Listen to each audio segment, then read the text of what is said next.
ప్రజల కోసం deputy CM Pawan Kalyan నిత్యం పనిచేస్తారని మంత్రి నారా లోకేష్ అన్నారు. ప్రతి ఇంటికి తాగునీరు అందించాలనే సంకల్పంతో కేంద్ర ప్రభుత్వాన్ని ఒప్పించి నిధులు తీసుకొచ్చారని తెలిపారు. అనుకున్నది సాధించే వ్యక్తి పవన్ కళ్యాణ్ కొనియాడారు లోకేష్.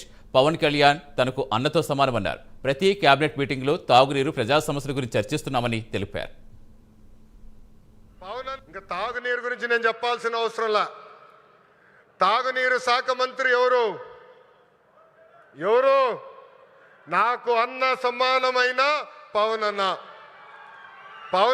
ఏమనుకున్నా సాధించే వ్యక్తి. ప్రతి కేబినెట్ మీటింగ్లో మేము చర్చిస్తాం. తాగునీరు ఒక ప్రయారిటీ అని ఆయన ప్రతి కేబినెట్ మీటింగ్లో చెప్పారు. గత ప్రభుత్వం నాశరికమైన పనులు చేసింది, ప్రాజెక్ట్ని పక్కన పెట్టేసింది. తిరిగి కేంద్ర ప్రభుత్వాన్ని ఒప్పించి నిధులు కేటాయించి ఈరోజు ఆ ప్రాజెక్ట్కి టెండర్ స్థాయికి తీసుకొచ్చారు.